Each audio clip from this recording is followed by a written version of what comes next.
Assalamualaikum warahmatullahi wabarakatuh. Nama saya Firdy Rahmadani dari kelas MJ214 Prodi Manajemen. Kali ini saya akan mempresentasikan tentang rangkuman materi pasar lembaga dan keuangan.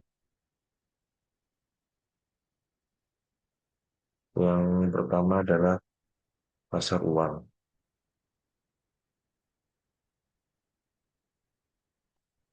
Pengertian pasar uang. Pasar uang adalah tempat pertemuan abstrak di mana para pemilik dana jangka pendek dapat menawarkan dananya kepada calon pemakai, baik secara langsung maupun melalui perantara.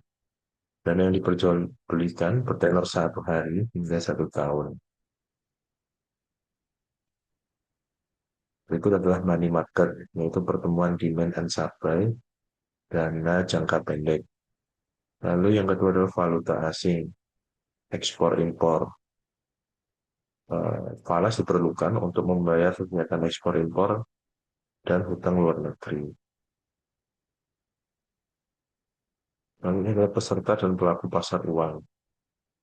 Peserta pasar uang, yang pertama adalah lembaga keuangan, yang kedua perusahaan besar, lembaga pemerintah, dan individu-individu.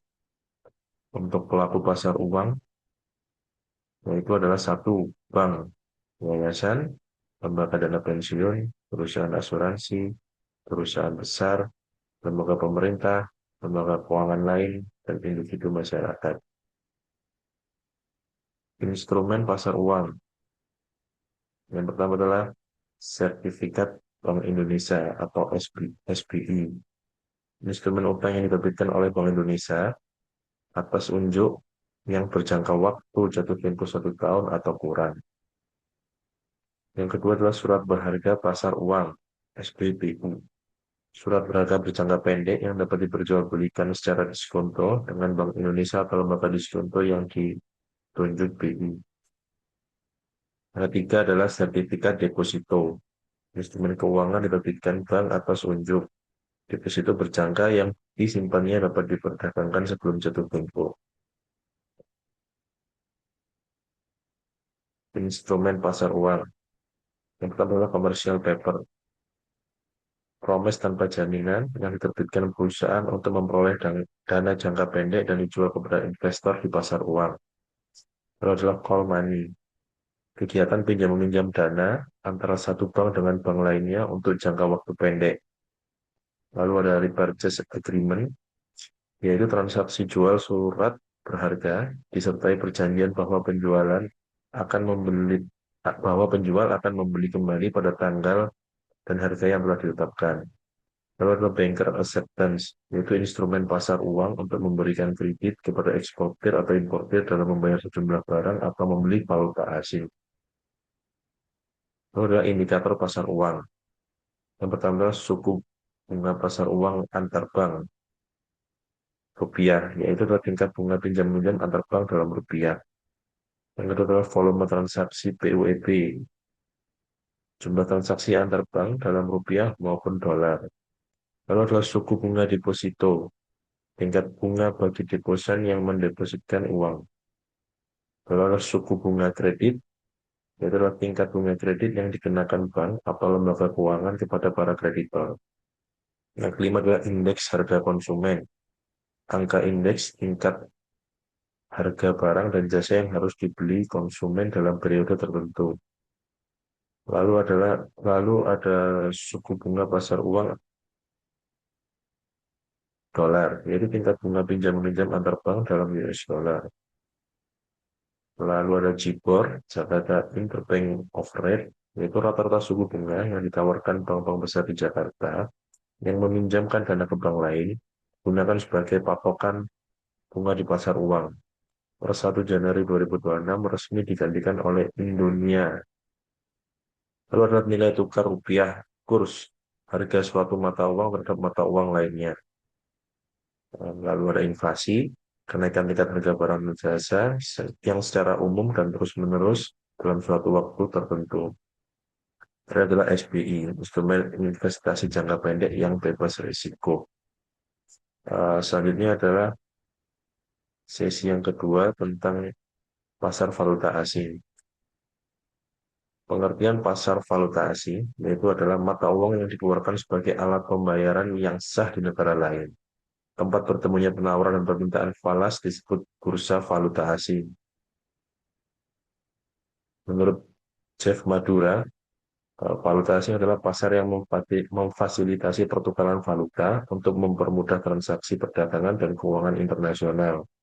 Menurut Kuncoro, semua kegiatan bisnis internasional memerlukan transfer uang dari satu negara ke negara lain, sehingga diperlukan pasar valuta asing untuk konversi mata uang.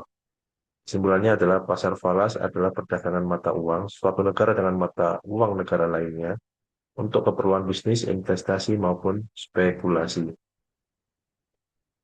Fungsi pokok pasar valuta asing. Yang pertama adalah mempermudah pertukaran dan pemindahan dana, yaitu untuk mempermudah pertukaran valuta asing serta pemindahan dana dari satu negara ke negara lain. Proses ini dapat dilakukan dengan sistem clearing seperti yang dilakukan oleh bank-bank serta lembaga keuangan atau dealer valuta asing. Yang kedua adalah kemudahan kontrak jual beli dengan kredit. Karena sering terdapat transaksi internasional yang tidak perlu, yang segera diselesaikan pembayaran atau penyerahan barangnya, pasar valuta asing ini memberikan kemudahan untuk dilaksanakannya perjanjian atau kontrak jual beli dengan kredit. Yang ketiga adalah memungkinkan dilakukannya hedging, yaitu adalah apabila seseorang berdagang pada saat melakukan transaksi jual beli valuta asing yang berbeda untuk menghilangkan atau mengurangi risiko kerugian akibat perubahan kurs. Pelaku pasar valuta asing. Yang pertama adalah perusahaan. Fungsinya untuk meningkatkan daya saing dan menekan biaya produksi.